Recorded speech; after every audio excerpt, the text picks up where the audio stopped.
De volta com o Educador em Entrevista, agora aqui na companhia da Silvia Faraco. Silvia, gratidão pela participação conosco. Boa tarde. Boa tarde, Lu. Eu que agradeço a oportunidade da gente estar aqui falando um pouquinho sobre os nossos animaizinhos. Silvia, a gente está aí num período, né, extremamente seco, né, sem chuvas, e que a gente vê que, do mesmo modo que nós sofremos, né, com esse tempo, os animais também. Sim, os animais sentem bastante, né, na parte respiratória, na parte ocular, é bastante comum, né, a gente tem vários shih tzus, vários lhasas, que eles têm, né, o olhinho um pouco saltado, e acaba aí que esses olhinhos acabam ficando muito ressecados pelo tempo. Então é interessante a gente fazer uma lubrificação nesses olhos, com um colírio sem antibiótico, sem anti-inflamatório, nada, apenas mesmo uma hidratação. Que pode ser aquele colírio humano de hidratação mesmo, certo? Isso, a gente tem alguns colírios que são próprios mesmo para lubrificação, e alguns colírios são... melhor um colírio sem conservantes, né, com menos conservantes, porque você vai acabar fazendo um uso meio que contínuo, né? Então, quanto menos conservante tiver o colírio, melhor. E é interessante isso, né? Porque as raças específicas aí que você falou, né? Os zoiudinhos, Sim. né? Que acabam, às vezes, até machucando esse olho, etc. Nesse período sofrem mesmo, e focinho também resseca muito, né, dos cães, né, Silvia? Sim, o focinho, a própria pele do abdômen ali, né, a parte que você vê que fica exposto. Então, existem alguns produtos que são lubrificantes de patinha, da narina. Existe... shampoos que são hidratantes, inclusive aqui em Batatais, né, a gente tem uma fábrica e os shampoos hidratantes são excelentes. Então a gente indica bastante para os shih tzus, mas qualquer animais mais idosos também, que acaba que com a idade você vai tendo uma desidratação na pele, na própria lágrima, né, saliva. Então, esse cuidado é muito importante para prevenir algumas doenças, né, algumas alterações, e também para dar um conforto maior para o pet. Sem dúvida. Porque é isso, às vezes é que você está colocando, né? Ressecamento que gera coceira, né? Às vezes a pessoa acha até que é algum problema, né, de pulga, carrapato, vai ver, não tem, não consegue identificar, está mais ligado a isso. Sim, e esse tempo mais seco também, as alergias, elas também, na questão dermatológica aí, né, também...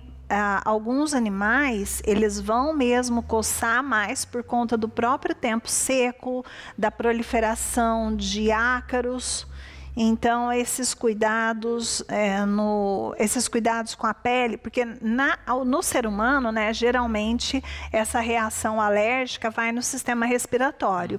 Já nos animais, nos cães, nos gatos também vai bastante no respiratório, mas nos cães vai muito na pele.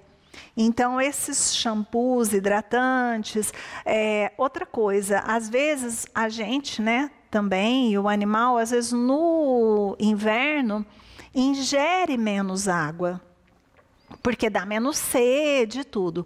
E isso acaba também causando todos esses problemas de hidratação em pele, olhos e também no sistema urinário. Então, a gente está... Muita infecção urinária nesse período. Infecção urinária, gatinhos obstruídos, né? Porque o gato já bebe pouca água. Às vezes, a pessoa não tem o hábito de oferecer a ração úmida. E o gato já tem essa questão aí urinária, e nesse inverno, olha, nesses últimos 15 dias, a gente teve 6 pacientes obstruídos, né? Então é bastante importante aí atentar para esse fato também. E gato é isso, né? Muita água em todo canto, né? Estimular. Cada um tem um perfil, né? Tem uns que se dão bem com fonte. Isso. Tem uns que é troca de água constante, que é o que eles vão querer, né? É entender o funcionamento do seu gato e agir aí. Sim. As fontes, elas são super legais para os gatos que curtem a fonte. Exato. Porque às vezes tem gato que tem medo da fonte, sei lá. Tem gatos, né, que não se dão muito bem com a fonte. Outra coisa, assim, que acontece bastante é quem tem gato, tem um monte de gato, né? E você, a indicação é que para cada gato, né, o correspondente, né, o valor correspondente, vamos supor, se você tem 10 gatos, você deve ter no mínimo 11, 12 vasilhinhas, sempre vasilhas de água a mais do que o número de gatos que você tem. Bem como aí a questão da caixinha, né, da caixa sanitária. Com relação ainda à caixa sanitária, a gente tem a caixa, ela deveria ser suficiente que coubesse o equivalente a um gato e meio. Então é interessante que a pessoa tenha caixas maiores, né? Porque às vezes tem gatos que são mais longos. E esses gatos que são mais longos, às vezes eles têm um pouco de dificuldade de se virar numa caixinha muito pequena. A caixinha tem que ser proporcional ao gato. Exatamente. Aí, né? E também tem muito isso, né? Gato tem a questão da territorialidade. Às vezes ele fica dono do pote d'água e não deixa o outro beber, né? Sim. Ou fica dono da caixa de areia e não deixa o outro usar. Só que o gato, ele é mais discreto, né? Porque o cachorro vira aquela bagunça e a pessoa acaba, né, se tocando, porque não tem como, né? Agora, no gato, às vezes a conversa é no olhar. Então, às vezes, um gato simplesmente ele senta, ele não se mexe, ele só olha para o outro gato e o gato que é dominado, ele não vai, né? Ele não enfrenta. Ele entende que o dominante é o líder e não enfrenta. A gente falava no bloco passado a respeito da caixinha de areia, não é? E você citava a questão, né, de gatos idosos, também das caixas mais baixas. Porque o que acontece? Quanto maior quanto mais alta a caixa, né, mais legal, porque na hora que o gato vai enterrar, ele joga menos areia para fora. Beleza. Mas quando você tem um gatinho mais idoso, esse gatinho, às vezes, ele tem dificuldade de levantar, de pular, né, de entrar na caixinha de areia. Então, ou a gente pode usar uma caixinha de areia mais baixa, ou existem algumas caixinhas que elas têm um rebaixo numa entradinha. O gato, ele é muito mais discreto do que o cachorro. Então, o gato, ele não sai todo manquitolando, né? Mas os gatos idosos, eles também podem ter artrites, artroses, eles sentem dor, só que eles não vão sair claudicando, né? Mancando tanto quanto o cachorro. E, às vezes, isso aí passa meio que despercebido pro tutor. E aí a gente tem uma menor movimentação, a gente tem, às vezes, que o gato ele vai evitar de ir até a caixa de areia, porque vai doer, porque às vezes para ele entrar na caixa de areia ele vai ter dificuldade, então ele acaba meio que evitando. E para essa... E na questão, né, a gente falou da obstrução, da falta de água, de beber pouco, mas também não fazer o xixi e ficar segurando também causa problema. Sim, sim. O xixi do gato, né, ele é um xixi bem mais concentrado. Porque o gato, ele é um animal de origem desértica. E ele está, no passado, né, no comportamento atávico dele, né, no comportamento instintivo dele, ele se alimentava de caça e ele vai se alimentar aí de uma ave, de um roedor, de um pequeno réptil, de bichinhos. Que tem mais líquido. Muito mais líquido, muito mais líquido. Então, um gato aí na natureza, ele vai se alimentar, ele vai caçar, né, de 6 a 8 pequenas presas aí no dia. Só que essas presas, elas têm 70% de água. Então, a gente, né, vai dar uma ração que é seca, né? No caso do gato, na natureza, ele se alimenta exclusivamente de carne. E quando a gente dá a ração, nessa ração contém os grãos, contém outros nutrientes. Então, você está mudando duas coisas, né? Você está mudando a alimentação, que você está introduzindo coisas que na natureza ele não comeria, e você está tirando a água do alimento. Então, aí a questão dos sachês, ela vem ajudar, né, nesse sentido. Então, o gato ele poderia aí comer 1 ou 2 sachês no dia.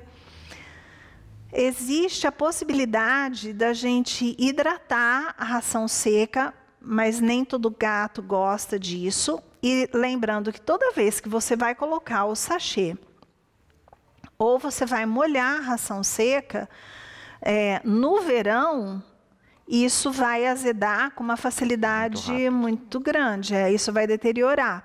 Então, sempre ter esse cuidado. Agora, no inverno, né, ainda dá um pouco mais certo, mas sempre, então, fazer essa vistoria. Você colocou o sachê, é para o animal já comer o sachê ali na hora. Você pode, no caso de pessoas que têm um gato só, pode dar o sachê inteiro ou dividir esse sachê em porções ao longo do dia. E a questão também da caixinha de areia, né, como a gente falou, da questão do tamanho, a questão da textura da areia. Tem gatos que preferem um tipo de areia, tem outros gatos que preferem outro tipo de areia. Geralmente isso está relacionado lá com o começo da vida. Então, animais que estão acostumados, por exemplo, a fazer em terra, ele vai preferir a terra do que a pedrinha, do que o granulado de madeirinha. Então, tudo isso a gente tem que se atentar para conforto do gato. Tem gato e tem cachorro, Lu, que numa boa, né? Que eles se adaptam com tudo. Mas já tem outros animais que são mais sensíveis. E muitas vezes é isso, né? Olha, quer fazer uma transição, olha, achei uma areia que dá menos cheiro e etc. e tal, né? Coloca lá 2 potes, né? Coloca um com que ele usa normalmente com o outro, né? E vê se rola aí, né? Muita gente faz uma misturinha, né? Vai misturando aos poucos, né? Até 100% aí da transição e vai observando. Isso. Tem que fazer com calma isso. Quanto mais idoso, mais chatinho é para se adaptar. Mais resistente é a mudanças. Então, tudo isso a gente tem que ir observando para que isso não acabe causando aí um transtorno na vida do animal e do tutor, né? Amanda, parabenizando aqui pelas colocações, Silvia, e colocando que ela tem uma cachorra que mesmo com o calor, com o período seco, ela se cobre. Né? Se ela não se cobrir, não dorme, não tem acordo, né? Tem uns animais que têm manias mesmo e não tem como, né? É isso aí. Às vezes foi acostumado de pequenininha que cobria, e isso aí é uma mania mesmo e tá tudo bem. Talvez tentar arrumar um cobertor mais fininho. Bem levinho, bem levinho. Cobertor de verão. Atende aí a demanda e é interessante isso, né? Os pets têm os hábitos, eles são bichos de hábito e para alterar tem que ser com muita calma, né? Não é do dia para a noite. Sim, e os animais, eles têm uma personalidade, né? De repente, sei lá, esse paninho dá algum conforto para ela, ou ela consegue se esconder. O cão, ele é, assim, bem interativo, né? Já o gato, a ave, às vezes, eles querem ter um período só para eles. Eles são mais intimistas, né? Às vezes, então, sei lá, vai ver que às vezes a cachorrinha quer falar, me deixa quietinha aqui um pouquinho que eu vou pensar um pouco. Mas cachorro ele é mais comunicativo mesmo. Perfeito. E é questão disso, né, de observar e também de criar já hábitos saudáveis de pequenininho, né? Muitas vezes quando é filhote as pessoas ficam mais emotivas, né, e deixa o bicho, certeza, né, ter um espaço maior ou ter hábitos não muito... Até eu. Hábitos não muito legais que depois para reverter complica. Na hora que é. Não é tão diferente com criança, né? Às vezes, quando é pequenininho, é bonitinho, mas depois começa a ser um problema. Então, a gente, de fato, tem que pensar nisso. E tem animais, assim, ainda com relação à alimentação, né? Que tem animais que também resistem à mudança alimentar. E não só de não comer, mas a gente tem que tomar um cuidado nisso, né? Olha, mudou muito radicalmente a alimentação da diarreia, né? Então tem que também fazer uma transição aí. Tem animal que é bastante sensível, que qualquer coisa que você mude na dieta, ele já sente. Alterou a ração. E isso acaba sendo um pepino, né? Então, por exemplo, o gato, às vezes, ele é bastante seletivo. Aí, tipo, ele quer tal ração do sabor salmão e ele não quer outra coisa. Não é nem só a marca, é a marca e o sabor. Tipo, o sabor. Isso, às vezes, tem até a ver com o formato do grão. Às vezes, né, não é nem tanto com relação ao sabor, é com o formato do grão. E é interessante que o animal aceite a diversidade. Porque amanhã ou depois essa ração sai do mercado, ou sei lá, por qualquer motivo você não consiga comprar. Então, é interessante que o animal seja acostumado a variar um pouco o sabor, o formato, a forma de apresentação da alimentação por conta disso. Outra coisa, amanhã ou depois você tem que dar uma medicação, às vezes a gente consegue, por exemplo, para um gato, colocar no sachê. Então, é legal que o animal tenha essa intimidade, né? Tenha esse hábito de comer uma coisa diferente. Porque aí você vai conseguir, às vezes, ministrar um medicamento sem tanto estresse, né? Do que você pegar o animal e forçar a medicação. Então, também é uma maneira aí da gente... ter uma rotina que vai ajudar nesse manejo. Sim. Muito bom. Silvia, eu acho que a questão primordial aí que a gente falou é observação, né? Observando, você consegue aí ter uma rotina tranquila. Agradecer sempre aqui a participação conosco e deixar o espaço à disposição. Eu que agradeço, viu, Lu? Observação e sensibilidade, né? Para perceber o que o animal está precisando.